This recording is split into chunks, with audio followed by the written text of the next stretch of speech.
আজকের দিনটা একটা ঐতিহাসিক দিন। 5ই মে। যতদিন পর্যন্ত বাংলাদেশ থাকবে আমার ধারণা ইনশাআল্লাহ সুম্মা ইনশাআল্লাহ এই দিনের ইতিহাসটা উম্মত স্মরণ করতে বাধ্য হবে। যেই দিন আল্লাহ রাসূল সাল্লাল্লাহু আলাইহি ওয়াসাল্লামের কিছু আশিক নিজেদের প্রাণ উৎসর্গ করে দিয়েছিল হাসি মুখে আল্লাহর জমিন, আল্লাহর নবীর ইজ্জত হেফাজত করার জন্যে। এমনকি শুধু সেই শাপলা চত্বরের ঘটনাই তো না, অতীতে ফিরে গেলে সেই 5 আর 6 মেয়ের সাথে যেমনিভাবে শাপলা চত্বরের ঘটনা সম্পর্ক, একইভাবে 6 মেয়ের সঙ্গে বালাকোটের সেই সৈয়দ আহমদ শহীদ রহমতুল্লাহ আলাইহি সেই বালাকোটের ইতিহাসের সম্পর্ক। যেই বালাকোট একদিক থেকে ছিল বাহ্যিকভাবে মনে হচ্ছিল সব শেষ, কিন্তু আরেক দিকে ছিল বিশাল এক জিনিসের সূচনা। বালাকোটের ময়দানে এসে সৈয়দ আহমদ শহীদ রহমতুল্লাহ আলীর কাফেলা থেমে যেতে বাধ্য হয়েছিল, কারণ একে একে তাদেরকে নির্মমভাবে শহীদ করা হয়েছিল। এমনকি আমিরুল মুমিনিন সৈয়দ আহমদ শহীদ রহমতুল্লাহ আলী, যাকে উম্মত তখন হাতে হাত রেখে বায়াত দিয়ে উম্মতের ইমাম, খলিফা এবং আমির হিসাবে ঘোষণা দিয়েছিলেন, ইমামতে কুবরার বায়াত দিয়েছিলেন, তাকে পর্যন্ত নির্মমভাবে হত্যা করা হয়েছিল। এবং এই ভারত উপমহাদেশে ইসলামী শাসন পতনের পরে আবার নতুন করে যে শাসন সূচনা হয়েছিল সেটাকেও অঙ্কুরেই বলতে গেলে শেষ করে দেওয়া হয়েছিল। কিন্তু আল্লাহ তাআলার একটা নিজাম আছে, শহীদের রক্ত কখনো বৃথা যায় না। যেই মাটিতে কখনো শহীদের রক্ত ঝরে ওই মাটি থেকে একদিন না একদিন ইসলামের ফুল ফোটেই ফোটে। এজন্যই তো আমরা বলি ইসলাম জিন্দা হোতা হ্যায় হর কারবালা কে বাদ। কারবালার পরে ইসলাম জিন্দা হয় কিভাবে? কারবালা মানে তো পতন, তাহলে কারবালার পরে ইসলাম আবার বিজয় হয় কিভাবে? বাহ্য দৃষ্টিতে দেখলে কারবালা মনে হতে পারে পতন, কিন্তু পরিণামের বিবেচনায়, ফলাফলের বিবেচনায়, আল্লাহর নিজাম আর আল্লাহ সুন্নাহর বিবেচনায় দেখলে কারবালাগুলো কোনো পতন হয় না, বরং একদিকে মাজলুমের গা থেকে ফোঁটা ফোঁটা করে রক্ত ঝরে, আর একদিকে তার রক্তের প্রতিটা ফোঁটার বদৌলতে জালেমদের ধ্বংসের ফয়সালা লেখা হতে থাকে। জালেমের ধ্বংস তো আর এমনি এমনি হয় না। আল্লাহ রাসূল সাল্লাল্লাহু আলাইহি ওয়াসাল্লাম তার এক সাহাবী যার নাম মুআয রাদিয়াল্লাহু আনহু, তাকে ইয়ামান দেশের গভর্নর বানিয়ে পাঠাচ্ছেন। যখন নবীজি মদিনা শরীফ থেকে তাকে বিদায় দিচ্ছেন, দেওয়ার সময়ও তাকে শেষ কিছু নসিহত করে দিলেন। প্রথমে ভূমিকা দিলেন, শোনো মুআয, মনে হয় এই বছরের পর আমার সাথে তোমার আর দেখা হবে না। হয়তো এরপর তুমি যখন মদিনায় আসবা তখন আমার মিম্বার আর আমার কবরের পাশ দিয়ে তুমি যাবা, আমার সাথে এই দুনিয়ায় হয়তো তোমার দেখা হবে না। তো একেবারে শেষ সময় আল্লাহ রাসূল সাল্লাল্লাহু আলাইহি ওয়াসাল্লাম তাকে আখেরি যে কয়েকটা ওসিয়ত করেছিলেন এর মধ্যে অন্যতম ছিল ইত্তাকি দাওয়াতাল মাজলুম ফাইন্নাহু লাইসা বাইনাহা ওয়া বাইনাল্লাহি হিজাব। আরে তুমি একজন সাহাবী, তারপরও তোমাকে বলছি শোনো, মাজলুমের বদদোয়াকে ভয় করে চলবা, কারণ মাজলুমের বদদোয়ার আল্লাহর মধ্যে কোনো পর্দা থাকে না। দুনিয়াতে দোয়া কবুল হতে মাঝে মাঝে বাধা হয়। জমিনে বসে বান্দা দোয়া করে কিন্তু রব পর্যন্ত দোয়া পৌঁছায় না। যেমন যাদের হারাম ইনকাম আছে, হারাম কামাই করে, হারাম খায়, হারাম কাপড় চোপড় পরে, আল্লাহ রাসূল সাল্লাল্লাহু আলাইহি ওয়াসাল্লাম বলেন এমন ব্যক্তি যদি প্রচন্ড পেরেশান হয়ে উস্কো খুস্কো চুল নিয়ে, ধুলোমলিন পা নিয়ে কোনো এক উন্মুক্ত প্রান্তরে দাঁড়িয়েও আল্লাহকে ডাকতে থাকে, ইয়া রব্বি ইয়া রব্বি ইয়া রব, হে আমার রব, হে আমার রব, হে আমার রব, কিন্তু নবী বলেন তার অবস্থা হলো এমন, মাতআমুহু হারাম ওয়া মাশরাবুহু হারাম ওয়া মালবাসুহু হারাম ওয়া গুযিয়া বিল হারাম ফাআন্না ইউস্তাজাবু লিযালিক। অথচ তার অবস্থা হলো যা খায় সেটাও হারাম, যা পান করে সেটাও হারাম, যে কাপড় পরিধান করে সেটাও হারাম, এমনকি তার রক্ত মাংস গোশত এগুলো যে গঠিত হয়েছে এগুলো হারামের অর্থ দ্বারা গঠিত হয়েছে। নবী বলেন ও যতই কাঁদুক, যতই আল্লাহর কাছে ফরিয়াদ করুক, কিভাবে ওর দোয়া কবুল হবে? কেনই বা ওর দোয়ায় সাড়া দেওয়া হবে? তো দেখা যায় দোয়া কবুলের পথে কিছু বাধা থাকে। যদি এমন হয় কোনো ব্যক্তি হারামে জড়িত থাকে, তার দোয়া আল্লাহ পর্যন্ত পৌঁছে না, বাধা পড়ে যায়, পর্দা পড়ে যায়। তা আল্লাহ রাসূল মুআয রাদিয়াল্লাহু আনহুকে বুঝিয়ে দিচ্ছেন, শোনো, তুমি একজন সাহাবী, তুমি যদি তোমার দ্বারাও যদি কারো উপর জুলুম হয়, মাজলুম কে এটা বড় কথা না, সে যদি কোনো অমুসলিমও হয়, কিন্তু মাজলুম যদি বিচার দেয়, বদদোয়া দেয়, ফরিয়াদ জানায়, তাহলে সেই মাজলুমের বদদোয়া আল্লাহ পর্যন্ত পৌঁছতে মোটেও সময় লাগে না। আল্লাহ সেটা অবশ্যই কবুল করে নেয়। হ্যাঁ, তবে কবুল করার একটা অর্থ আবার অনেকে বোঝে না। অনেকে ভাবে, যেমন আমাদেরকেও রিমান্ডে বলতো, এই 5ই মে একদিকে তো শাপলার ইতিহাস, আর একদিকে আমি নিজেও গ্রেফতার হয়েছিলাম এই মে মাসের 5 তারিখে 2021 সালে। তা আমাদেরকে রিমান্ডের মধ্যেও টিটকারি মেরে বলতো যে দেখ, তোদের হুজুরদের বদদোয়ায় আমাদের কিচ্ছু হবে না। কেন? কারণ বদদোয়ায় যদি কিছু হতো, এই পরিমাণ বদদোয়া ইতিমধ্যে আমরা পেয়ে গেছি, আমাদের নাম নিশানাও বাকি থাকতো না। তো নতুন করে আর কি বদদোয়া দিবা? কারণ আমরা গ্রেফতার হলাম মে মাসে।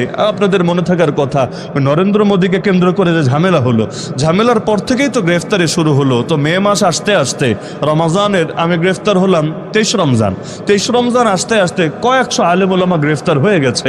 তো বদদোয়া তো কম পায় নাই, বহুত বদদোয়াই পেয়েছে। তো বলছে এই বদদোয়ায় কাজ হবে না, যদি হতো বহু আগে ধ্বংস হয়ে যেতাম।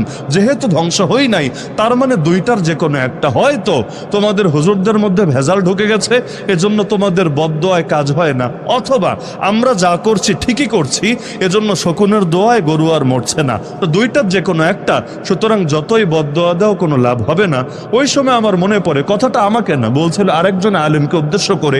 পরবর্তীতে আর একটা সময় ওই অফিসারের সাথে যখন কথা হয়, কথা প্রসঙ্গে আমি বললাম যে আল্লাহ রসুল সাল্লাল্লাহু আলাইহি ওয়াসাল্লাম, তার দোয়া কবুল হতে কি কোনো বাধা ছিল? বলল না না, নবীর দোয়া কবুল হতে আবার কেন বাধা থাকবে? আমি বললাম, নবীজি কত দোয়া দিলেন মক্কায়, কিন্তু সেটার ফল প্রকাশ পেল মদিনায়। কোনোটা 5 বছর পর, কোনোটা 8 বছর পর, কোনোটা 10 বছর পর। যেমন একটা হাতে শুধু উদাহরণ হিসেবে শোনাই আপনাদেরকে, আল্লাহ রসুল সাল্লাল্লাহু আলাইহি ওয়াসাল্লাম মক্কায় একদিন কাবা শরীফ তওয়াফ করছিলেন। তওয়াফ বুঝেন তো? কাবা শরীফ মাঝখানে রেখে চারদিকে ঘোরা, প্রদক্ষিণ করা। আল্লাহ রসুল তওয়াফ করছিলেন, এক কোনায় মুশরিকদের কয়েকজন লিডার বসা, কুরাইশের লিডার। আল্লাহ রসুল চক্কর খেতে খেতে তওয়াফ শুরু করতে হয় হাজরে আসওয়াদ থেকে। হাজরে আসওয়াদ থেকে শুরু করে আবার হাজরে আসওয়াদ পর্যন্ত আসলে এক চক্কর। এভাবে 60টা চক্কর যদি খায় তাহলে একটা তওয়াফ সমাপ্ত হয়। তা আল্লাহ রসুল তওয়াফ করতে করতে যেই কয়েকবার ওদের সামনে দিয়ে যাচ্ছিলেন, একসঙ্গে কয়েকজন লিডার বসা, নবীকে দেখলেই আজে বাজে মন্তব্য করছিল নবীজিকে নিয়ে। এই জামানায়ও দেখবেন হুজুরদেরকে নিয়ে যদি পত্রিকায় কোনো রিপোর্ট থাকে, বিশেষ করে পজিটিভ রিপোর্ট থাকে, কমেন্টে দেখবেন কিছু মানুষের কাজই হলো এরা গালি দেওয়ার ঠিকাদারে নিয়ে নিয়েছে। মানে হুজুর একটা দেখলে গালি না দিলে পেটের ভাত কেমন জানি হজম হয় না। অফলাইনে আবার সাহস করে না, কারণ জানে রাস্তাঘাটে হুজুরে গালি দিলে পাবলিকের মায়ের একটাও মাটিতে মরবে না। এই নাস্তিক বেঈমানদের সব আস্ফালন, সব হুঙ্কার দেখবেন অনলাইনের বুকে। বাস্তবে দেখবেন ওরা কোনো হিম্মতই করে না। দূরে বসে বলবে দেশে ওয়াজ মাহফিল হতে দেওয়া যাবে না, রাষ্ট্রধর্ম ইসলাম থাকতে দেওয়া যাবে না, এই যাবে না, সেই যাবে না, কিন্তু বাস্তবে সামনাসামনি এসে মোকাবেলা করার হিম্মত রাখে না।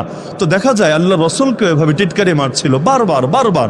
তো নবীকে যখন গালি দিচ্ছিল, আল্লাহ রসুল সাল্লাল্লাহু আলাইহি ওয়াসাল্লামের চেহারা রাগে লাল হয়ে যাচ্ছিল।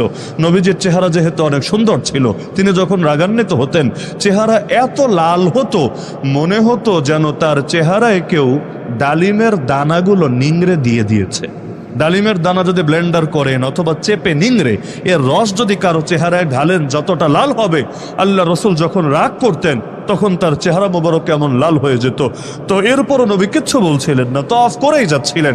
কিন্তু একবার, দুবার, তিনবার যখন বারবার নবীকে গালি দিচ্ছিল, অবশেষে আল্লাহ রসুল সাল্লাল্লাহু আলাইহি ওয়াসাল্লাম তাদেরকে উল্লেখ করে বললেন, ওয়াল্লাহি, আল্লাহর কসম করে আমি মুহাম্মদ বলছি, লাকাদ জিতুকুম বিযাবহি, আমি তোদের কাছে জবাই নিয়ে এসেছি।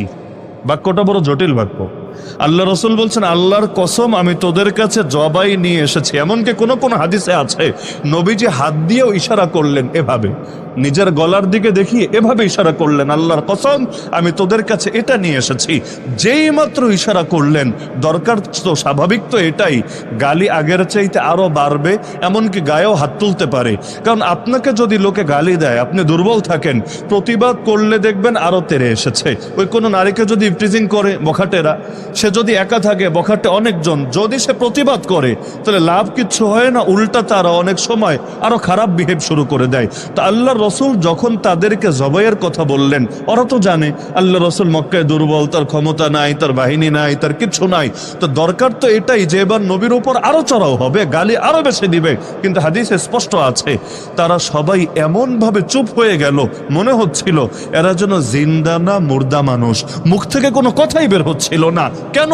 কারণ তারা জানতো নবীর জবান থেকে যা বের হয় পৃথিবী উল্টে যেতে পারে, কিন্তু এর ব্যতিক্রম কখনোই হবে না, হওয়া সম্ভবই না। তার মানে ওরা টের পেয়ে গেছে যে নবী যাদেরকে বলেছে ওদেরকে জবাইয়ের শিকার হতে হবেই হবে। হ্যাঁ, কিভাবে হবে এটা আল্লাহ ছাড়া কেউ জানে না, কিন্তু মুহাম্মদ যা বলে গোটা দুনিয়া উল্টে যেতে পারে, তার কথা বাস্তব হতে কখনোই ভুল হয় না। তো যখন এটা বলল, সঙ্গে সঙ্গে সবাই চুপ, কেউ কোনো কথাই বলতে পারছে না। অবশেষে তাদের মধ্য থেকে বয়স্ক এক লোক এসে নবীজির পিঠে হাত বুলিয়ে দিয়ে নবীকে সান্ত্বনা দিল, আরে ভাতিজা দেখো, তোমার এলাকার মুরব্বিয়ারা, তোমার বংশীয় চাচা, তুমি থাক, এদের কথায় কষ্ট নিও না, বলে ফেলেছে, তুমি তোমার তওয়াফ শেষ করে ঘরে চলে যাও। ওই দিন নবীকে দ্বিতীয় কোনো গালি দিল না। বসে বসে ওরা ভাবছিল কপাল তো শেষ। হ্যাঁ, পরবর্তী দিন নবী আবার তওয়াফ করতে বের হয়েছিলেন, তখন এত মারা মেরেছিল আল্লাহ রসুলকে, মারতে মারতে মারতে তাকে আহত করে ফেলেছিল। এমনকি তাকে রক্ষা করতে এসে সিদ্দিক আকবর আবু বকর রাদিয়াল্লাহু আনহু পর্যন্ত এত আঘাতের শিকার হয়েছিলেন, তিনি পর্যন্ত অজ্ঞান হয়ে গিয়েছিলেন। তো যেই সাহাবী হাদিসটা বর্ণনা করেন তিনি বলেন, নবী তো কথাগুলো বললেন মক্কায়, কিন্তু যেই কয়েকজন লিডার সেখানে উপস্থিত ছিল, যাদেরকে উদ্দেশ্য করে নবী বলেছিলেন আমি তোদের কাছে জবাইয়ের বিধান নিয়ে এসেছি, ওদের সব কয়টাকে ওয়াল্লাহি লাকাদ রাআইতুকুম সারআ ফি কালিবি বদর, তাদের সব কয়টাকে বদরের কূপের মধ্যে উল্টো লাশ হয়ে পড়ে থাকতে দেখেছি। তার মানে সবাই মৃত্যুবরণ করেছে এবং বদরে যারা মারা গিয়েছে সব লাশগুলোকে নিয়ে একটা কূপের মধ্যে নিক্ষেপ করে ফেলা হয়েছিল। এর মধ্যে এই কয়জনও ছিল এবং তাদের গলায় আঘাত ছিল। কেন? কারণ আল্লাহর নবী যা বলেছিল বিষয়টা তেমনই হবে, কিন্তু মাঝখানে কত লম্বা সময় অতিবাহিত হয়েছে। এমনকি এক কুরাইশ লিডার একদিন এক ঘোড়ার পিঠে চড়ে নবীর কাছে আসলো, এসে বলল, শোন মুহাম্মদ, আমি এই ঘোড়াকে প্রতিদিন বিপুল পরিমাণ খাবার খাওয়াই। কেন জানিস? একটা মাত্র উদ্দেশ্য, এই ঘোড়াটা অনেক শক্তিশালী হবে এবং এই ঘোড়ার পিঠে চড়ে এসে আমি নিজ হাতে তোরে হত্যা করব, শুধুমাত্র এই কারণে। যখন সাহাবীর আশপাশে ছিল তাদের চেহারাও রাগান্বিত হয়ে গেল। সবাই যে নবীর সামনে, তাদের সামনে এসে নবীজিকে এভাবে নিকৃষ্ট ভাষায় ধিক্কার দিবে, কথা বলবে, তারা সয়ে নিতে পারছিল না। আল্লাহ রসুল সাল্লাল্লাহু আলাইহি ওয়াসাল্লাম শুধু একটা বাক্য বলেছিলেন, সির্ফ এক বাক্য। নবী বলেছিলেন, লা বাল আনা আকতুলুকা ইনশাআল্লাহ, না রে, তুই আমারে মারতে পারবি না, আমি মুহাম্মদ তোরে মারবো ইনশাআল্লাহ। খালি এক বাক্য বলেছিলেন। আল্লাহ রসুলের সিরাত যদি কেউ পড়েন, নবীর জীবনী পড়েন, দেখবেন নবীজি গোটা জীবনে একজন মাত্র, সির্ফ একজন মাত্র ব্যক্তিকেই নিজ হাতে হত্যা করেছিলেন, সেই হলো এই কপাল পরা। কিন্তু কথাটা নবী বলেছিলেন মক্কায়। কত বছর অতিবাহিত হয়ে গেল, কোনো রেজাল্ট নাই, কোনো ফলাফল নাই। এমনকি মক্কার মুশরিকরা তো কত টিটকারি মারতো, আরে তোরা যদি সত্যবাদী হস আল্লাহর আযাব এনে দেখা, আমাদের উপর গজব ফেল, গজব, যেহেতু গজব পড়ে না তার মানে তোরা সত্যবাদী না, বহু টিটকারি মারতো। কিন্তু দেখা গেল অবশেষে ঠিকই এক যুদ্ধের ময়দানে ওই লোক ওই ঘোড়ার পিঠে চড়ে নবীর দিকে এগিয়ে আসছিল, তার হাতের মধ্যে একটা বর্ষা। ভাবটা এমন, নবীর কাছাকাছি এসে ঘোড়া থেকে না নেমে আল্লাহর রসুলের বুকের মধ্যে, পেটের মধ্যে বা মাথার মধ্যে তার বর্ষা দিয়ে আঘাত করবে আর নবীজি শহীদ হয়ে যাবে। যখন সাহাবীরা দেখছে যে সে মাথা থেকে পা পুরো গা লোহার মধ্যে আবৃত হয়ে, মাথায়ও লোহার হেলমেট, গায়ের মধ্যেও লোহার কাপড়, সব মিলে এমনভাবে প্যাকেট হয়ে আছে যে অন্য কেউ মারলেও তার তেমন কিছু হবে না, কিন্তু সে নবীকে ঠিকই মারবে। সাহাবীরা বললে, ইয়া রাসূলুল্লাহ, অনুমতি দেন, আপনি সরে যান, আমরাই ওকে দেখে নিচ্ছি। আল্লাহ রাসূল বললেন, আমি কি বলেছিলাম মনে নাই? আমি বলেছিলাম ওর ব্যাপারটা তো আমিই দেখবো, আমি নিজ হাতে সমাধান করব, সুতরাং তোমরা সরে যাও আমার সামনে থেকে। আমার হাতে ছোট সাইজের একটা বর্ষা দাও, বেশি বড় না, ছোট সাইজের একটা বর্ষা দাও। সাহাবীরা আল্লাহ রসুলের হাতে ছোট সাইজের একটা বর্ষা দিল। নবীজি অপেক্ষায় আসছে। যখন একেবারে একেবারে কাছাকাছি চলে এসেছে। আল্লাহ রসুল এগিয়ে হাত থেকে বর্ষাটা ছুঁড়ে মারলেন। পুরো গা তো প্যাকেট হওয়াই আছে, কিন্তু শ্বাস তো করা লাগবে, শ্বাস না করলে বাঁচবে কিভাবে? এজন্য কয়েক জায়গায় সামান্য সামান্য ছিদ্র আছে। গলা বরাবর একটা ছিদ্র ছিল, এত ছোট ছিদ্র, এখানে না তরবারি দিয়ে ঘা দেওয়া যাবে, না বর্ষা গিয়ে ঢুকবে, সামান্য শুধুমাত্র শ্বাস প্রশ্বাস যাতে ঠিকভাবে চলতে পারে। আল্লাহ রাসূল ঠিক ওই জায়গা টার্গেট করে মারলেন। নবীজির হাতের নিশানা দেখেন। আপনি মায়েরা দেখেন কোনো জিনিসকে নিখুঁতভাবে পৌঁছাতে পারেন কিনা, কিন্তু একজন মানুষ ঘোড়ার পিঠে আছে, ঘোড়াতে এমনি, ঘোড়া চলতে গেলে তো এমনি উপর নিচ হতে থাকবে, শরীর এক জায়গায় থাকবে না। আল্লাহ রসুল এমনভাবে টার্গেট করে মারলেন, ঠিক তার গলার ওই মাঝের জায়গাটায় গিয়ে বর্ষার মাথা যেহেতু এমন থাকে, ওই মাথাটা গিয়ে সামান্য একটু লাগলো, লেগে নিচে পড়ে গেল, পুরো ঢুকলো না, কারণ ঢোকার মতো জায়গায় নাই, কিন্তু ওই যে সামান্য একটা আঘাত লাগলো, জাস্ট কয়েক ফোঁটা রক্ত বের হলো।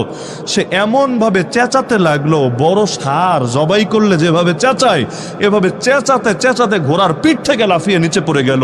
ওর সৈন্য সামন্তরা ভাবলো নেতা মনে হয় এমন আঘাত পেয়েছে যে জানই বের হয়ে যাচ্ছে। ওরা দৌড়ে আসলো, এসে দেখে কই কোনো আঘাত টাঘাত দেখা যায় না, খালি গলার মধ্যে সামান্য একটু ছিদ্র, অল্প একটু একটু করে রক্ত বের হচ্ছে।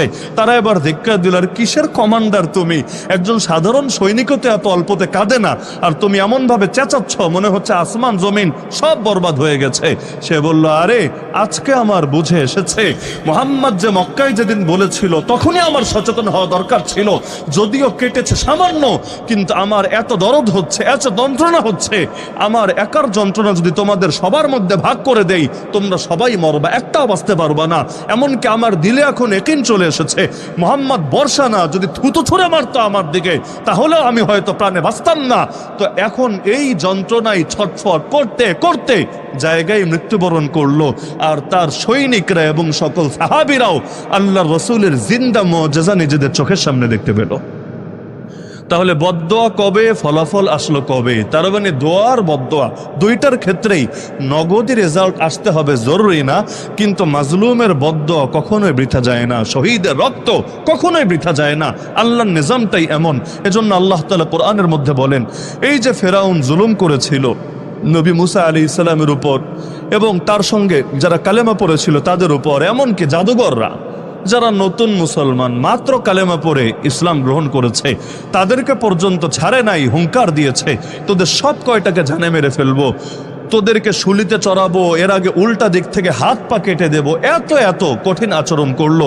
কিন্তু আল্লাহ তাআলা কোরআনের মধ্যে বললেন, আমি চেয়েছি যাদেরকে জমিনে দুর্বল করে রাখা হয়েছিল ওদেরকে প্রতিষ্ঠিত করব, আর ফেরাউন এবং তার অহংকারকে ধুলির সাথে মিশিয়ে দেব।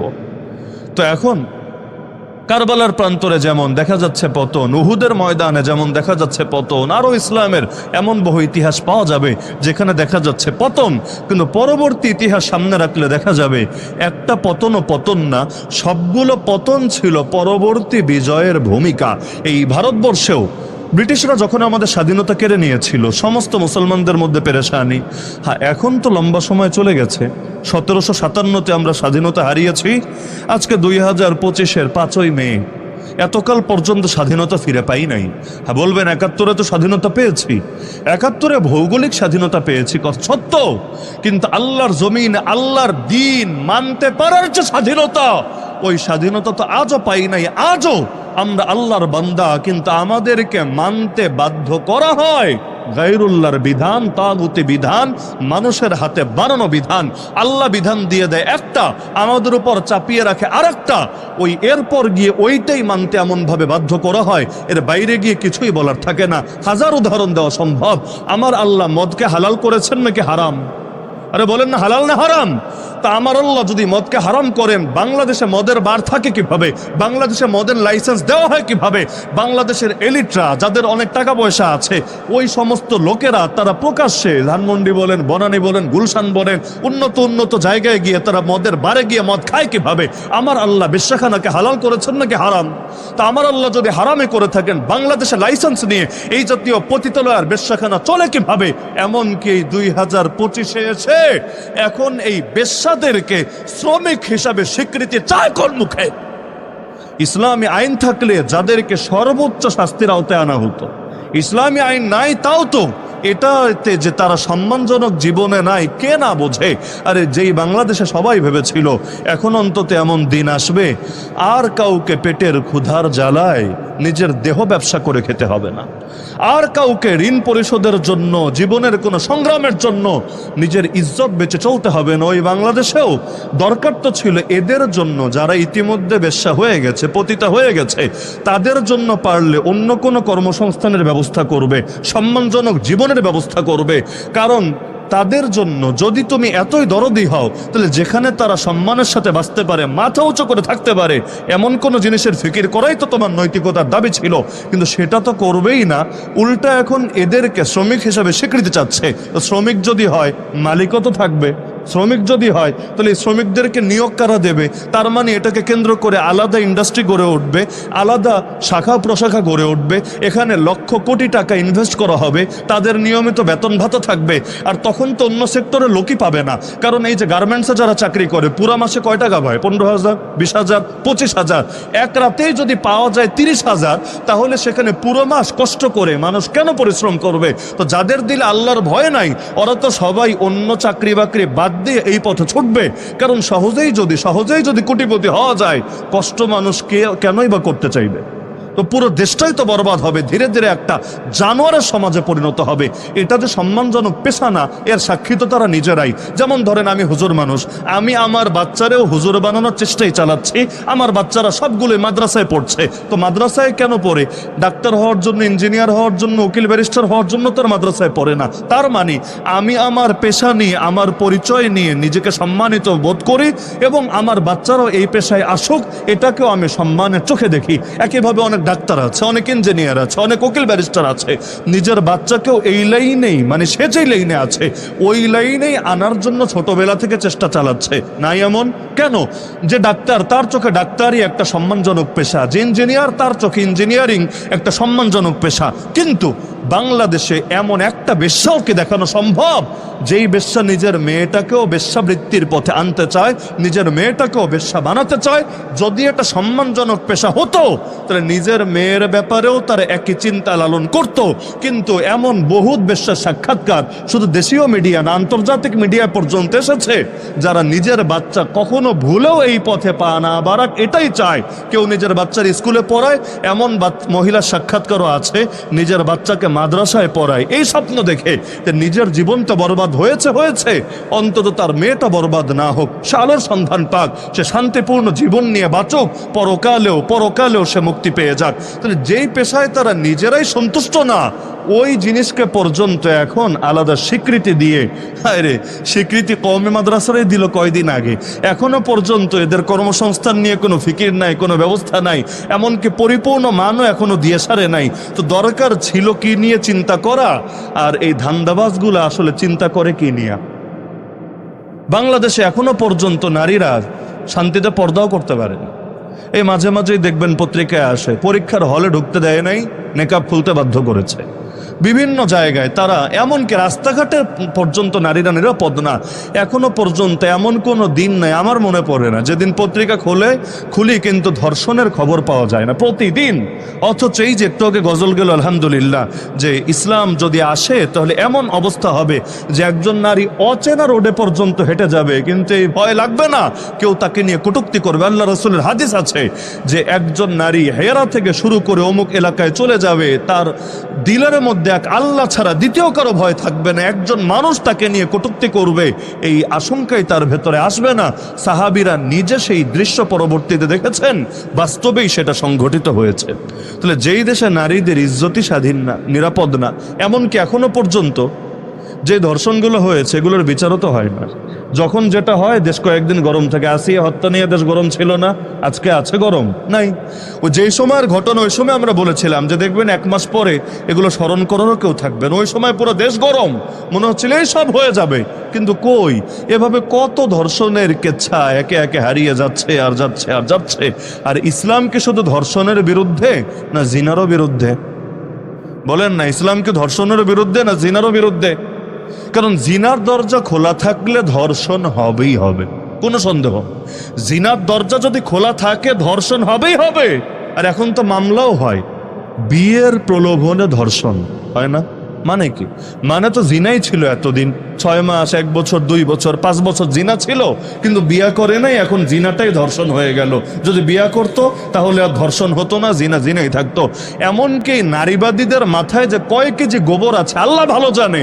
এরা এখন নতুন দাবিও তুলছে সরকারের কাছে, বৈবাহিক ধর্ষণের ব্যাপারেও যাতে আইন থাকে, আইন, ফৌজদারি আইন। মানে বউ যদি স্বামীর নামে মামলা করে যে আমার স্বামী আমারে ধর্ষণ করেছে, তাহলে খবর আছে ওই জামাইয়ের জেলখানায় থাকতে হবে। আমরা যেমন কাশিমপুরে ছিলাম, ওই রকম কপাল পোড়া স্বামীরাও আমাদের সঙ্গে কাশিমপুরে দিন কাটাতে হবে।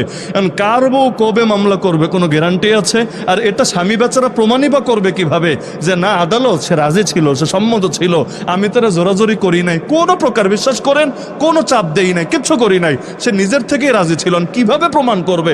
সম্ভবিত না। তার মানে বুঝেন, মানুষ দিনকে দিন বিয়েতে আগ্রহ হারিয়ে ফেলবে। হারাবে তো হারাবে। বৈবাহিক ধর্ষণে শব্দের কারণেই আসল ধর্ষণ যেটা, ওইটার ব্যাপারেও মানুষের যা রাগ আছে, ক্ষোভ আছে, এটা নষ্ট হবে। দিন শেষে ধর্ষিতারা আর বিচার পাবে না, কারণ মানুষের কাছে এই মামলারও কোনো দাম থাকবে না। বিগত দিনেও যেমন জঙ্গি মামলা দিতে দিতে দিতে দিতে দিতে এই মামলার কোনো দামই রাখে নেই। বিশ্বাস হয় না? হুজুর একটা ধরলেই জঙ্গি, দাড়িওয়ালা ছেলে একটা ধরলেই জঙ্গি, যুবক একটা ধরলেই জঙ্গি। এমনকি এই যে মাহফিল করলো, কারো দিলে ধরেন চুলকানি। এখন তো আলহামদুলিল্লাহ চুলকানির দিন শেষ, এখন কেউ চুলকাতে আসলে পাবলিক তারে চুলকায় দেয়। গত বছরও তো আমার মনে আছে এই মাহফিলে আল্লামা খালেদ সাইফুল্লাহ আইয়ুবী সাহেব এসেও বয়ান করতে পারেননি, মনে আছে না? শেষ টাইমে আমার বয়ান করতে হয়েছে, এসেও এ রুমে বসেও বয়ান করতে পারেন নাই, স্টেজ পর্যন্ত উঠতে পারেন নাই, কিছু লোকের গাত্রদাহ হয়েছে। তাহলে এই রকম একজন ব্যক্তি, যিনি খুব রাজনীতিবিদও না, কোনো দলের তিনি সদস্যও না, কিচ্ছু না, এই রকম একজন শান্তিপূর্ণ এবং পীর সাহেব মানুষ, তার সামনে যদি এরকম করতে পারে, তাহলে বাকিদের সামনে কি করেছে এগুলো তো আপনাদের না দেখলেও অধিকাংশ তো অনুমান করার মতো যোগ্যতা আছে। তো এই যে এত জুলুম টুলুম করলো, তো এই যে জঙ্গি শব্দ দিয়েই তো বেশি দমাতে চেয়েছিল। এই যে আজকে আলহামদুলিল্লাহ আমার ভালো লেগেছে, কালেমার পতাকা উঠছে চারদিকে, রাস্তায়ও দেখেন বিশাল করে কালেমার পতাকা। অনেকের কপালের মধ্যেও দেখলাম, এই যে এখানেও ছেলেরা আছে কালেমার, তারা কপালের মধ্যে কাপড় বেঁধে রেখেছে, আরো এখানে অনেকজনের দেখা যাচ্ছে। অথচ বিগত সময় এমনও ছিল, এই কালেমার পতাকা দেখলে কি রে, কালেমা কেন? অন্যটা থাকলে সমস্যা নেই, কালেমা কেন? বাস এটার কারণেই জঙ্গিবাদের ট্যাগ লাগাই দিত। মানুষ কালেমা ব্যবহার করতে পর্যন্ত ভয় পেতে শুরু করেছিল, নাউযুবিল্লাহি মিন যালিক। কিন্তু ফলাফল কি হয়েছে? এই পাইকারি হারে জঙ্গি মামলা দিতে দিতে মামলার ইজ্জতই ফুরিয়ে গেছে। আমরা কারাগারে দেখতাম ছেলেরা দুঃখে গজল গায়, মানে আমি জঙ্গি জঙ্গি হিসেবে গর্বিত, এই টাইপের এক একটা গজল গায়। কেন? কারণ যারে ধরবে তারই জঙ্গি, সঙ্গে থাকলে সঙ্গী, আর পা যদি না চাটে বাস তাহলেই হয়ে যাবে জঙ্গি। আল্লাহ হেফাজত করুক। তো এখন ধর্ষণ মামলা নিয়েও যদি এভাবে পাইকারি হারে মামলা দেওয়া শুরু করে, 2 দিন পর আসল ধর্ষণ মামলার কোনো ইজ্জত থাকবে? মানুষ তো তখন ধর্ষণ বিষয়টাকেও পান্তাবাদ বানিয়ে ফেলবে। তো বলছিলাম, আল্লাহ যেটাকে হারাম করেন সেটা হারামই থাকে। তো বেশ্যাখানা হারাম না হালাল? তাহলে বাংলাদেশে হালাল করলোটাকে? এই যে ভাস্কর্য মূর্তি দিয়ে দেশ ভরে ফেলেছিল, মাদারীপুরে আছে কিনা আমি জানি না, আছে?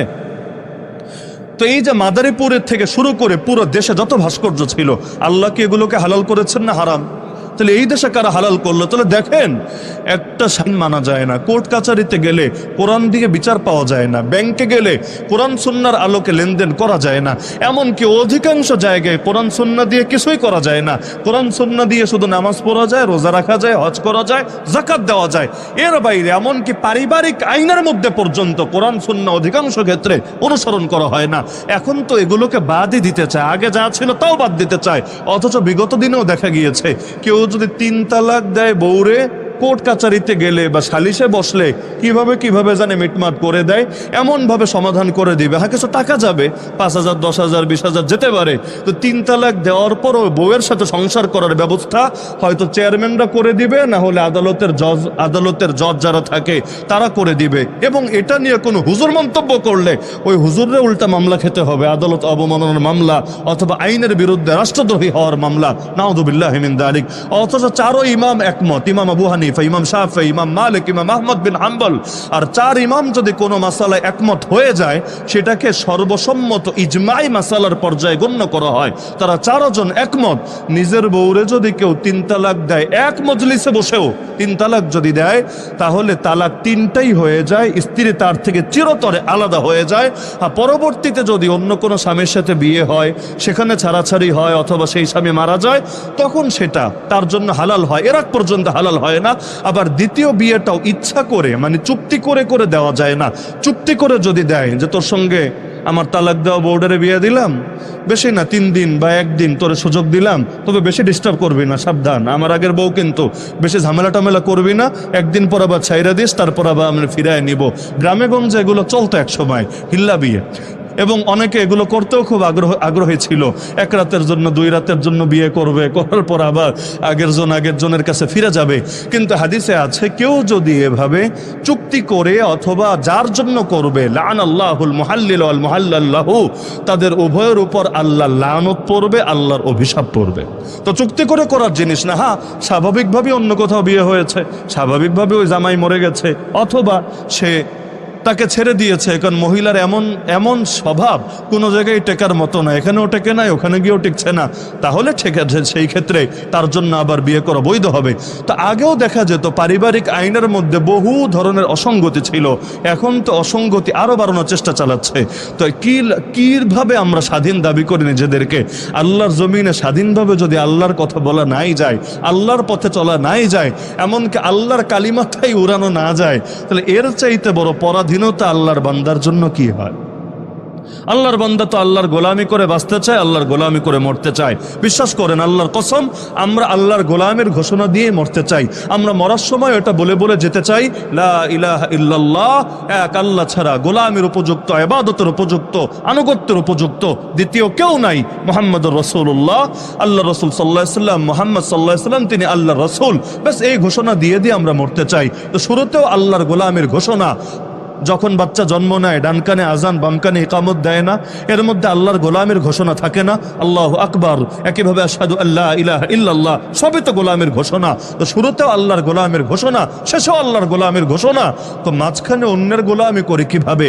সাহাবীরা বলতেন, আল্লাহ আমাদেরকে দুনিয়াতে পাঠিয়েছেন মানুষের গোলামি থেকে বের করে আল্লাহর গোলামিতে নিয়ে যাওয়ার জন্য। আল্লাহু ইবতাআসানা লিনুখরিজা মান শাআ মিন ইবাদাতিল ইবাদ ইলা ইবাদাতিল্লাহি ওয়াহদা। সুতরাং মাথায় গেঁথে রাখতে পারেন, যতদিন পর্যন্ত স্বাধীনভাবে আল্লাহর জমিন, আল্লাহর বিধান মান্য করা যাবে না, এই সুযোগ আমাদেরকে দেওয়া হবে না, ততদিন পর্যন্ত মুসলিম জাতি নিজেদেরকে পরিপূর্ণ স্বাধীন মনে করতে পারে না। ভৌগোলিক স্বাধীনতা এসেছে, ধর্মীয় স্বাধীনতা আজও আসেন। একটা ইসলামী আদালতই নাই দেশে। ইসলামী নামে কিছু ব্যাংক তাও অন্তত আছে, মাদারীপুরেও আছে না? ইসলামী নামে অনেকগুলো ব্যাংক আছে না? আছে।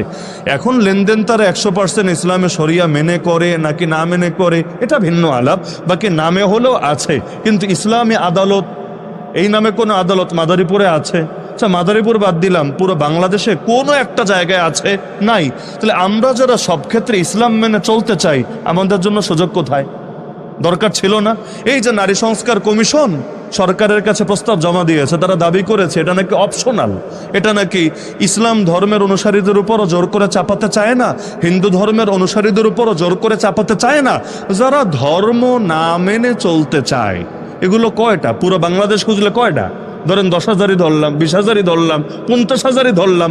এদের জন্য নাকি প্রস্তাবনা, মানে এত টাকা খরচ করে, দেশের টাকা, আমার টাকা, আপনার টাকা খরচ করে কমিশন বানিয়ে, এতদিন মিটিং করে, এত কিছু করে, বড় একটা রিপোর্ট বানিয়ে, এটা নাকি গুটি কয়েক নাস্তিকের জন্য, যারা ধর্ম মানতে চায় না। তো ঠিক আছে, মানলাম যেগুলো তোদের নাস্তিকদের জন্য নতুন বিধান, নতুন কিতাব, নতুন আইন, ভালো কথা। তা আমরা যারা ধর্ম মানি, আমাদের জন্য নিজস্ব আইন অনুসরণ সুযোগ নাই কেন? অন্তত পারিবারিক ক্ষেত্রে আমরা যাতে কোরআনের আলোকে বিচার পাই, হাদিসের আলোকে বিচার পাই, এমন কোর্ট, এমন সালিসি ব্যবস্থা কোনটাই এই দেশে নাই কেন? আর যদি নাই থাকে, তাহলে মুসলমান নিজেরা স্বাধীন ভাববে কিভাবে? দেখা তো যায় নাস্তিকদের চাইতেও কম অধিকার পাচ্ছে এই দেশের মুসলমানরা, এবং বাস্তবেও তাই। হিন্দুত্ববাদীরাও বিগত দিনগুলোতে যেই পরিমাণ স্বাধীনভাবে চলাফেরা করত, মাঝে মাঝে সন্দেহ হতো সংখ্যালঘু কি ওরা না আমরা। কারণ ভারতে গেলে সংখ্যালঘু দেখে মুসলমানদেরকে, কারণ মুসলমানরা দুর্বল থেকে সব জায়গায় প্রতিটা পদে পদে তারা শোষিত হয়, লাঞ্ছিত হয়, পীড়িত হয়, বঞ্চিত হয়। কিন্তু এই দেশেও বিগত দিনে এমন আচরণ করা হয়েছে, মাঝে মাঝে সন্দেহ লাগতো, মনে হতো আমরাই মনে হয়, বিশেষ করে আমরা হুজুররা হলাম সবচাইতে বড় সংখ্যালঘু। আর ওই হিন্দুত্ববাদীরা যারা আছে, চিন্ময় দাস থেকে শুরু করে এই টাইপের যারা আছে, ওরা হলো বাংলাদেশের সবচাইতে সংখ্যাগুরু। এখনো পর্যন্ত নাস্তিক দেখেন, পুরো বাংলাদেশ খুঁজলে নাস্তিক কত হবে? পুরো বাংলাদেশ, মাদারীপুর শহরে যত লোক আছে তার অর্ধেকও হবে না। বিশ্বাস হয় না? নাস্তিক সবচাইতে কম, এমনকি হিন্দুর চাইতেও কম, খ্রিস্টানের চাইতেও কম, বৌদ্ধর চাইতেও কম। বাংলাদেশে সবচাইতে সংখ্যায় কম যারা, তারাই হলো এই নাস্তিকরা।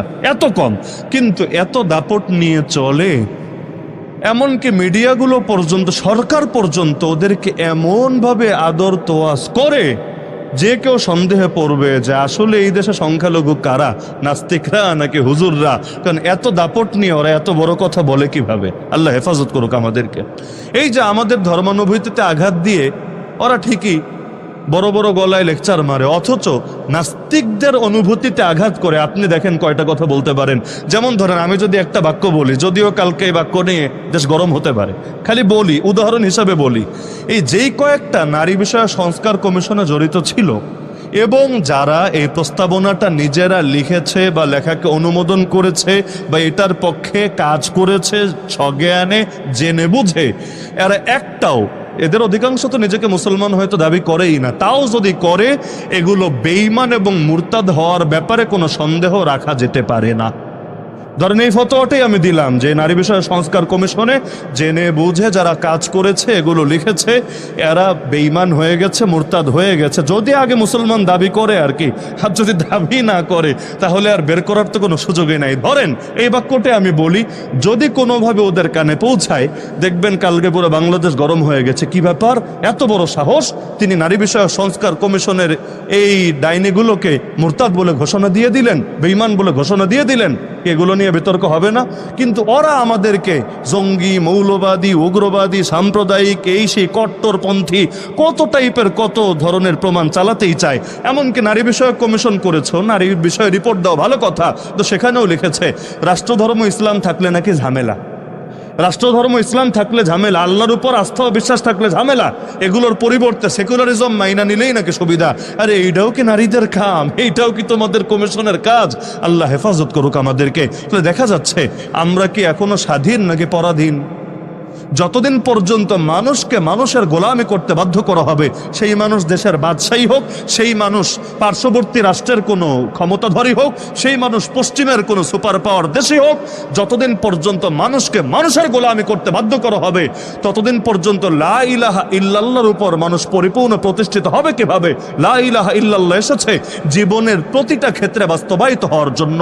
মসজিদে ঢুকলেও গোলামি করব কার? মাদ্রাসায় আসলেও গোলামি করব কার? মাহফিলে আসলে, খানকে আসলে, তাবলিগে গেলেও গোলামি করব কার? তো অর্থনীতিতে গেলে, রাজনীতিতে গেলে, ব্যবসা বাণিজ্যে গেলে, ক্ষেত খামারিতে গেলে, চাকরি বাকরিতে গেলে, সেখানে গোলামি করব কার?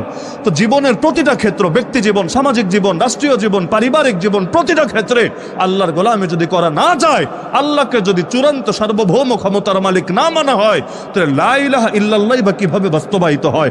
অথচ এই 47-এ যে দেশ ভাগ হয়েছিল, আমরা ইন্ডিয়া না কেন, আমরা বাংলাদেশ কেন, এই যে দেশ ভাগ হয়েছিল, এই দেশভাগের প্রধানতম একটা স্লোগানই তো ছিল লা ইলাহা ইল্লাল্লাহ। বলা হয় নাই পাকিস্তান কা মতলব কিয়া? তখন তো দেশে পাকিস্তান, দেশে দুইটা, এক হলো হিন্দুস্তান, এক পাকিস্তান। এবং ওই সময় এটাকেও পাকিস্তানের অংশ বানাতে এখানকার নেতাদেরও তো আপত্তি ছিল না, কি ছিল নাকি? আমরা তো দুনিয়াতে আসি নাই, আমাদের অনেকের বাপেরও আসে নাই, কিন্তু ওই সময়ের যারা নেতা ছিল তারা কি দেশভাগে আপত্তি করেছিল? অধিকাংশই করে নাই। তো তারাও তো এই স্লোগান মেনে নিয়েছিল, পাকিস্তান কা মতলব কিয়া লা ইলাহা ইল্লাল্লাহ, পাকিস্তান কা মতলব কিয়া লা ইলাহা ইল্লাল্লাহ। তো লা ইলাহা ইল্লাল্লাহর কারণেই যদি আমরা ভাগ হই, লা ইলাহা ইল্লাল্লাহর কারণেই যদি 6 লক্ষ মানুষ রক্ত দেয়, দেশ ভাগে 6 লাখ মানুষের রক্ত গিয়েছিল, একজন দুজন না। আর কি পরিমাণ নারী ধর্ষিতা হয়েছে, কতজন আহত হয়েছে, এগুলোর হিসাব আল্লাহ ছাড়া কেউ জানে না। 6 লাখ মানুষের রক্তের উপর যেই দেশ গড়ে উঠেছিল, ওই দেশে আজও পর্যন্ত যে লা ইলাহা ইল্লাল্লাহ কায়েম করতে দেওয়া হলো না, এর চাইতে বড় জুলুম, বড় উদ্ধত্ত, বড় স্বৈরাচার তো আমি কিছুই মনে করি না। আরে ভাই, নেতা হাজারটা পরিবর্তন হলে কি হবে? নীতি যদি একই থাকে, নেতা 100টা পরিবর্তন হলেও কোনো লাভ নাই। নমরুদ থাকলেও যা, ফেরাউন আসলেও তা, কি লাভ হবে? যতদিন পর্যন্ত আল্লাহর জমিন আল্লাহর চূড়ান্ত ক্ষমতার মালিক না মানা হবে, কে আসলো আর কে গেল এটা বড় বিষয় না। এমন কি কে বাড়ি বানালো, কে রোড বানালো, কে এই বানালো, কে সেই বানালো, আরে রোড কি কেয়ামতের দিন আমার নাজাতের ওসিলা হবে, নাকি কেয়ামতের দিন এই সেতুগুলো আল্লাহর কাছে আমার পক্ষে সুপারিশ করবে? আরে যদি আল্লাহর জমিনে আল্লাহরই রাজি করতে না পারি, এ রাস্তাঘাট, খাবার দাবার, এগুলোর কোনো দাম থাকবে না। তখন এই দুনিয়ার নেয়ামতগুলো উল্টো জাহান্নামে আরো বেশি মাইর খাওয়ার কারণ হয়ে যাবে। কিন্তু দুঃখের বিষয়, সেই 1757 থেকে আজ 2025 অর্ধেক হয়ে চলছে প্রায়, এখনো পর্যন্ত সেই যে স্বাধীনতা হারিয়েছি আর সেই স্বাধীনতা ফিরে পাই নাই। মাঝখানে একবার এসেছিল, ওই যে বললাম সৈয়দ আহমদ শহীদ রহমতুল্লাহর হাত ধরে বিজয় যাত্রা শুরু করেছিলেন, এক মুফতি ফতোয়া দিয়েছিলেন। মুফতিদের ফতোয়ায় বড় দাম আছে, সেকুলাররা বোঝে না, নাস্তিকরা বোঝে না, কিন্তু বাস্তবে মুফতিদের ফতোয়ায় অনেক দাম আছে। এক একটা ফতোয়া মাঝে মাঝে এক একটা বিপ্লব ঘটায় দেয়। আলহামদুলিল্লাহ, হুজুরদের শক্তি এমনি দেখা যায় না। আসলেই হুজুরদের শক্তি এমনি দেখা যায় না। তাদের হাতে বোমাও নাই, তাদের হাতে অস্ত্রও নাই, তাদের হয়তো বড় কিছুই নাই, কিন্তু তাদের সাথে তো আল্লাহ সম্পর্ক আছে। আর কিছু থাক বা না থাক, ওইখান থেকে যদি ফয়সালা নেমে আসে, পৃথিবীর মানুষ সেটাকে কিভাবে ঠেকাতে পারে? এই দুর্বল, এই অসহায়, নিরীহ হুজুরদের পাওয়ার দেখেন না? আলহামদুলিল্লাহ, আফগানিস্তানের জমিনে এই হুজুরদের হাত ধরেই তো আবারও দিন প্রতিষ্ঠা হয়েছে। হুজুরদের হাত ধরে না, কওমি মাদ্রাসার একজন হুজুর, কয়েকজন ছাত্র। মোল্লা ওমর কি একজন হুজুর? তো অনেক বড় হুজুর না যে শাইখুল হাদিস, মুফতি আজম, বড় মুহাদ্দিস, বড় বক্তা, কিচ্ছু না রে ভাই। ওই ছোট ছোট বাচ্চাদেরকে পড়ায়, ছোট একজন হুজুর, সাধারণ একজন হুজুর। কিন্তু তার দিলে একটা দরদ ছিল যে 9টা বছর যুদ্ধ করলাম সোভিয়েত ইউনিয়নের বিপক্ষে, রাশিয়া এবং অন্যান্য দেশের বিপক্ষে। তো এখন এতকাল পর যে স্বাধীনতা আসলো, এখন দেখা যাচ্ছে জুলুম তো কমে নাই, জুলুম আরো বেড়ে গেল। তো যুদ্ধ করে দেশ স্বাধীন করে কি লাভ যদি জুলুম আরো বাড়ে? মানুষ পেরেশান হবে না? হবে, অবশ্যই হবে। তো এখন দেখা গেল যে এখন চাঁদাবাজি আরো বেড়ে গেল, বাংলাদেশেও বেড়েছে, সব জায়গায় বেড়েছে। এই প্রতিটা আন্দোলন সংগ্রামের পর চাঁদাবাজি কিভাবে জানি হু হু করে বাড়ে। কেন বাড়ে, কিভাবে বাড়ে, এগুলো আল্লাহ ভালো জানে। তো ওখানেও দেখা গেল চাঁদাবাজি প্রচুর বেড়ে গেল। যে এলাকায় যে কমান্ডার ছিল, নিজের এলাকার নিজের একটা জায়গিরের মতো বানিয়ে ওইখানে চাঁদাবাজি শুরু করলো। তো দেখা যেত এক রোড ধরেন মাদারীপুর থেকে ঢাকা যাবেন, মাঝখানে 5 কমান্ডারের এরিয়া পড়বে। এই কমান্ডারও চাঁদা দাও, ওরেও চাঁদা দাও, ওরেও চাঁদা দাও, ওরেও চাঁদা দাও, ওরেও চাঁদা দাও। মানুষ চাঁদা দিতে দিতে অস্থির। আচ্ছা, চাঁদা দিয়ে তাও যদি সুখে থাকা যায় তাও তো আলহামদুলিল্লাহ, কিন্তু তাও না। দেশে ধর্ষণ বেড়ে গেল, খুনোখুনি বেড়ে গেল, চুরি ডাকাতি বেড়ে গেল, সব বেড়ে গেল। আর হাতে হাতে অস্ত্র তো আছেই, যে যারে মনে চাচ্ছে মেরে ফেলছে, এখানে লাশ, ওখানে লাশ। খুব এক মুশকিল ব্যাপার। তবুও তিনি দোয়া করছিলেন, মানুষকে বোঝাচ্ছিলেন, কিন্তু ওই পড়াশোনা এবং মাদ্রাসায় চালাচ্ছিলেন। কিন্তু হঠাৎ করে একদিন তার কানে খবর আসলো, একজন নারী, যে নারী ছিল এক গাড়িতে, তার পরিবার সহ যাচ্ছিল, কিন্তু চাঁদাবাজরা রাস্তায় গাড়ি আটকিয়েছে চাঁদা নিবে বলে। অস্ত্র তো আছে, চাঁদা না দিয়ে কই যাবে? তো চাঁদা দিয়ে দিয়েছে। কিন্তু দেওয়ার পরেও তাদের নজর পড়েছে, একজনের নজর পড়েছে গাড়িতে থাকা একটা মেয়ের দিকে। সে বলছে, এই মেয়েটাকে রেখে তোমরা গাড়ি নিয়ে চলে যাও। তো মেয়ের আত্মীয় স্বজনও আছে গাড়ির ভেতরে, কে দিবে নিজের মেয়েকে এরকম অস্ত্রধারীদের হাতে রেখে গাড়ি নিয়ে যাবে? এটা পৃথিবীর কে করতে পারবে? তো তারাও রাজি হলো না। তাদেরকে পিটিয়ে মেরে আহত করে সেই মেয়েটাকে ঠিকই তুলে নিয়ে গেল। নিল তো নিল, পরবর্তী দিন মূল সড়কের উপর সেই মেয়ের বিবস্ত্র ধর্ষিতা লাশ পাওয়া গেল। তার মানে তাকে ধর্ষণ করে গণধর্ষণ করে হত্যাই করে ফেলেছে। এই সংবাদ ধীরে ধীরে চারদিকে ছড়িয়ে গেল। পৃথিবীতে অনেক বড় বড় বিজয়ের পেছনে নারীদের অবদান আছে। তারা নিজের জান দিয়ে, নিজের ইজ্জত দিয়ে জাতির ভেতরে এক আগুনের স্ফুলিঙ্গ জাগিয়ে গিয়েছে।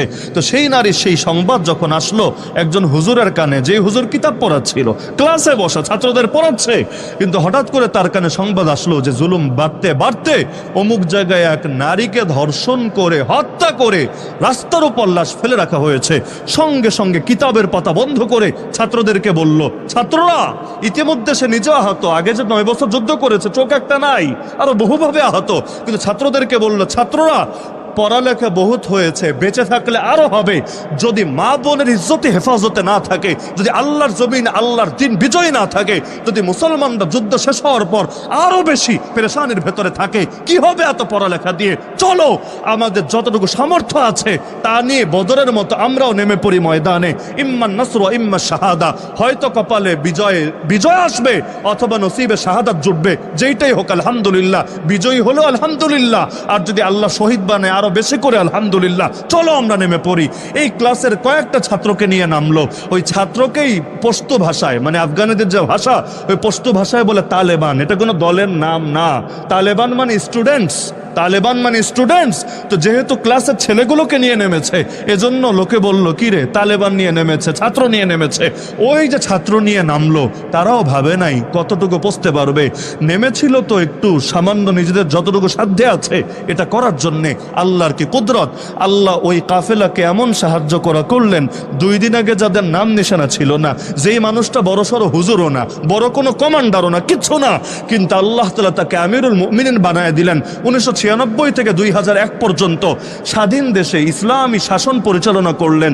অবশেষে আমেরিকার বদনজর লেগে গেল, আমেরিকা এসে 19টা বছর পর্যন্ত জুলুম করলো, কিন্তু এরপর আল্লাহ তাদেরকে আরো শক্তিশালী করে সামনে আনলো। 1996 থেকে যে শাসনের ধারা আলহামদুলিল্লাহ এখনো পর্যন্ত চলছে। আল্লাহ চাইলে সেখান থেকে ইনশাআল্লাহ একসময় খেলাফতের সূর্য সারা দুনিয়া উঠবে। বলবেন এটা দাবি করলাম কিভাবে? দাবি করেছি তিরমিজি শরীফের এক হাদিসের আলোকে, যে হাদিস আমরা দাওরায়ে হাদিসের বছর পড়েছি।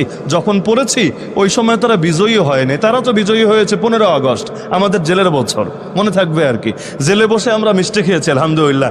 জেলের ক্যান্টিনে মিষ্টি পাওয়া যায়, কারো জামিন হলে সবাইরে মোটামুটি মিষ্টি খাওয়ায় আর কি। তো যেই দিন 15 আগস্ট আল্লাহর বান্দারা বিজয়ী হয়েছে, বাংলাদেশে আমার জানা মতে কোনো জেলের ক্যান্টিনে মিষ্টি এক পিসও বাকি ছিল না, এই পরিমাণ মানুষ মিষ্টি খেয়েছে। আর 15 আগস্ট কি জানি একটা দিবস, মানে এই দিন বহু কিছুই ঘটে। একজনের জন্মদিন, একজনের মৃত্যুদিন, আবার গিয়ে পার্শ্ববর্তী কোন দেশের স্বাধীনতা দিবস, আবার গিয়ে এখন হলো গিয়ে নতুন করে এই জাতির মুক্তির দিবস। তো দেখা গেল সারা দুনিয়া আলহামদুলিল্লাহ আনন্দ করেছে, কারণ আল্লাহ তাআলা তার কুদরতের প্রকাশ দেখিয়েছে। যাদেরকে লোকে গালি দিত কাঠমোল্লা বলে, যাদের শক্তি নাই, অস্ত্র নাই, কিছু নাই, এমনকি আন্তর্জাতিক সহায়তাও নাই, ওই কাঠমোল্লাদের হাতে আল্লাহ কত বড় বিজয় দিয়েছে। স্টিল মোল্লা যদি নামে, রড মোল্লা যদি নামে, তাহলে কি যে হবে আল্লাহ ভালো জানে। আসল খেলা তো বাকি আছে, কারণ ইমাম মাহদি আসবে, আল্লাহ নবী ঈসা আবারও আসবে। যখন আসবে কুফুরের নাম নিশানাও জমিন থেকে হারায়া যাবে। তো দাওরায়ে হাদিসের বছরে তিরমিজি শরীফের মধ্যে আমরা হাদিস পড়েছি, খোরাসান আফগানিস্তানের সাবেক নাম, খোরাসান থেকে কালো পতাকা বের হবে, কেউ তাকে থামাতে পারবে না যতক্ষণ না সেটা গিয়ে স্থাপিত হবে জেরুজালেমের বুকে। হাত্তা ইউনসাবা বিইলিয়া, যে জেরুজালেমে মসজিদ আকসা আমাদের প্রথম কিবলা আছে। তার মানে এই হাদিসের আলোকে বোঝা যায় আফগানিস্তান থেকে বিজয়ের ধারা সূচনা হয়েছে, ফিলিস্তিনে গিয়ে সমাপ্ত হবে, এবং ফিলিস্তিনের জেরুজালেম মুসলমানদের রাজধানী হবে ইনশাআল্লাহ।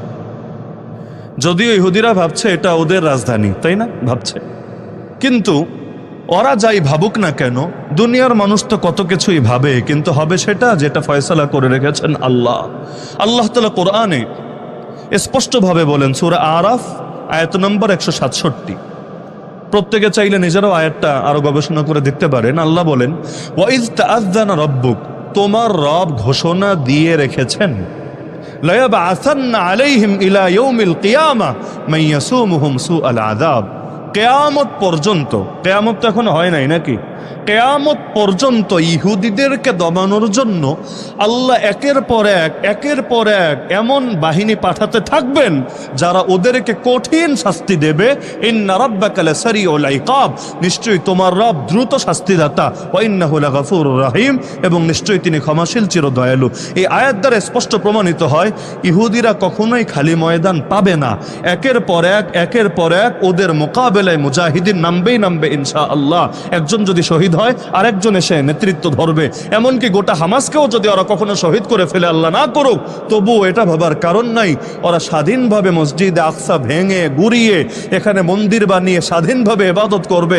না রে, যতদিন পর্যন্ত দুনিয়াতে একজন মুসলমানও থাকবে ততদিন পর্যন্ত ওদেরকে দমানোর জন্য আমার আল্লাহ কাউকে না কাউকে জামানে সালাহুদ্দিন আইয়ুবী বানিয়ে ঠিকই ময়দানে পাঠাবে। কারণ কোরআনে যে ঘোষণা আছে এটা কখনোই ভুল হবে না, ব্যতিক্রম হবে না। আল্লাহ তাআলাই তো সব করেন, বান্দা তো জাস্ট ওসিলা। আল্লাহ কখনো আবাবিল দিয়ে করেন, কখনো সমুদ্র দিয়ে করেন, কখনো ল্যাংড়া মশা দিয়ে করেন। তো যে আল্লাহ ল্যাংড়া মশা দিয়ে করতে পারেন, এই আল্লাহ শক্তিশালী যুবকদেরকে দিয়ে করতে পারবেন না? এটা ভাবে কিভাবে? দুনিয়ায় 200 কোটি মুসলমান আছে, এই 200 কোটির মধ্যে কত সালাহুদ্দিন যে লুকায়া আছে, কোন দিকে কে যে মাথাচাড়া দিবে আর এই জালেমদেরকে ওদের শয়তানি আর ভণ্ডামির প্রতিটা অহংকারকে মাটির সাথে মিশায় দিবে, এগুলো ইনশাআল্লাহ ইতিহাসে স্বর্ণাক্ষরে লেখা হতে থাকবে। তো এখন দেখা যাচ্ছে যে এই দুর্বল মানুষদের দিয়ে আল্লাহ কাজ করায় না। তো 1757-তে স্বাধীনতা হারালাম। এরপর একজন হুজুর একটা ফতোয়া দিয়েছিল, যে হুজুরের নাম শাহ আব্দুল আজিজ মুহাদ্দিস দেহলভী রহমতুল্লাহ আলাইহি, নাম হয়তো অনেকেই শুনেছেন। তিনি ফতোয়া দিলেন, হিন্দুস্তান মানে তখন তো পুরোটাই এক, তখন পাকিস্তান বলতে কিছু নাই, বাংলাদেশ বলতে কিছু নাই, পুরোটাই এক। যে হিন্দুস্তান দারুল হার্ব হয়ে গেছে, কুফুরের ভূমি হয়ে গেছে, এবং এটাকে পুনরায় উদ্ধার করা, মুক্ত করা এবং এখান থেকে ব্রিটিশদের শাসনকে উচ্ছেদ করা প্রতিটা সক্ষম বালেগ মুসলমানের উপর ফরজ দায়িত্ব হয়ে গেছে। মজার বিষয়, যেই সময় তিনি ফতোয়া দিচ্ছেন ওই সময়ও গদিতে যিনি বসে আছেন তিনি মোগল বাদশাহ। তখনও কিন্তু মোগলদের পুরোপুরি উচ্ছেদ হয় নাই, গদিতে মোগলরা আছে। মোগল তো বুঝেন, সে আওরঙ্গজেব আলমগীররা অতীতে শাসন করেছে, ওই বংশের লোকেরাই এখনো গদিতে বসে আছে। তার মানে গদিতে কোনো খ্রিস্টান না, গদিতে কোনো হিন্দু না, গদিতে মুসলমানই আছে। এবং রাজবংশের লোকেরাই, যারা ইতিপূর্বে এই অঞ্চলে ইসলামে শাসন করেছে 1-2 বছর না, শত বছর ধরে ওই বংশের লোকই আছে। তবুও তিনি ফতোয়া দিলেন এটার ইসলামের ভূমি নাই, কুফুরের ভূমি হয়ে গেছে। বলবেন কেন? গদিতে যে ইসলামী লোক আছে এটা উনি দেখে না? হ্যাঁ দেখে, কিন্তু এই ফতোয়া ভুল ছিল না। ওলামায়ে কেরাম এটাকে সঠিক বলে মেনে নিয়েছে। আজ ওই ফতোয়াকে তারা সঠিকই মনে করে। কেন? কারণ গদিতে কে বসে আছে ভাই এটা বড় বিষয় না, আসলে আদর্শ কোনটা চলে এইটা বড় বিষয়। যেমন বাংলাদেশে সর্বপ্রধান গদি তো হলো রাষ্ট্রপতির গদি হিসাবে, তাই না? পতি মানে স্বামী, পতি মানে স্বামী। ওই বলে না অনেক মহিলাকে পতি ভক্ত, স্বামী ভক্ত। তো রাষ্ট্রের স্বামী হলো কে? ধরেন জনাব শাহাবুদ্দিন চুপ্পু সাহেব, তিনি হলেন বাংলাদেশ নামক রাষ্ট্রের স্বামী। স্বামী মানে মালিক, স্বামী মানে আবার ওই বউরে যে বিয়া করে সে না, বিচার দিনের স্বামী কে? আল্লাহ। তো স্বামী মানে মালিক, তো রাষ্ট্রপতি মানে হলো রাষ্ট্রের মালিক। তো সেই হিসাবে সবচাইতে বেশি পাওয়ার জনাব শাহাবুদ্দিন চুপ্পু সাহেবের থাকার কথা না? কিন্তু আসলেই কি সবচাইতে বেশি পাওয়ার চুপ্পু সাহেবের আছে? অথবা এখন বাদ দিলাম, আগেও কি রাষ্ট্রপতির সর্বোচ্চ পাওয়ার ছিল? আমি আপনারে পদ দিব কিন্তু পাওয়ার দিব না, এতে কিন্তু সমস্যার কিচ্ছু নাই। আপনি এর দ্বারা কোনো উপকারী লাভ করতে পারবেন না। আমি আপনার মাদ্রাসার মুহতামিম বানায় রাখবো কিন্তু মাদ্রাসায় ঢুকতে দিব না। আমি আপনার মসজিদের ইমাম বানায় রাখবো কিন্তু মসজিদের আশপাশেও আসতে দিব না। আমি আপনার চেয়ারম্যান বানাবো, এমপি বানাবো, কিন্তু মাদারীপুরে পাও ফেলতে দেব না। তো কি হবে রে ভাই? মানে এই পদ দিয়ে কি হবে? পদ ধুয়ে পানি খাবে? তো এখন গদিতে যদিও বসেছিল মোগল বাদশাহ, কিন্তু ক্ষমতা আসলে তার হাতে ছিল না, ক্ষমতা ছিল ব্রিটিশদের হাতে, এবং ওরাই কুফরি আদর্শ জারি করেছিল এই দেশে। এজন্যই আমরা বলি নেতা কে এটা বড় বিষয় না, নীতি কি এইটা বড় বিষয়। নেতা যদি আমাকেও বানায় দেন, আমাকে, কিন্তু নীতি যদি আমার উপর চাপায়া রাখেন যে হুজুর আপনাকে এই কুফুর দিয়েই করতে হবে, এর বাইরে একটা কথা বলতে পারবেন না, একটা আওয়াজও করতে পারবেন না, তো কি লাভ হবে? লাভটা কি হবে? এজন্য আল্লাহ রসুল খালি নেতা হতে চান নাই, আল্লাহ রসুল নীতি পরিবর্তন করতে চেয়েছেন। খুব ভালো করে বুঝবেন, মক্কায় নবীকে নেতা হওয়ার অফার দেওয়া হয়েছিল নাকি হয় নাই? হয় নাই? 3 প্রস্তাব দিয়েছিল নবীকে, তুমি সম্পদ চাইলে সম্পদ দেব, তুমি সুন্দরী নারী চাইলে সুন্দরী নারী দেব, আর যদি ক্ষমতা চাও বলো তোমাকে নেতা মেনে নেব। আল্লাহ রসুল কোনটা চেয়েছিলেন? নারী চেয়েছিলেন? সম্পদ চেয়েছিলেন? নেতৃত্ব চেয়েছিলেন? না। কেন? নেতা তো মদিনায় যাওয়ার পর ঠিকই হয়েছিলেন। তাহলে মক্কায় তার দুয়ারের সামনে নেতা হওয়ার অফার আসলো, রাজি হলেন না কেন? রাজি না হওয়ার মূল কারণ হলো মক্কায় তিনি গদি পেতেন কিন্তু আল্লাহর জমিন, আল্লাহর আদর্শ কায়েম করতে পারতেন না। আবু জাহালরা তাকে সেটা করতে দিত না, কারণ মক্কায় পাওয়ার রাখতো ওরা নিজেদের হাতে। নবীকে নামকাওয়াস্তে একটা গদি দিয়ে শান্ত করার চেষ্টা করত, মুখটা বন্ধ করার চেষ্টা করত, কিন্তু মুসলমান এই তরিকায় কিছুতেই সন্তুষ্ট হতে পারে না।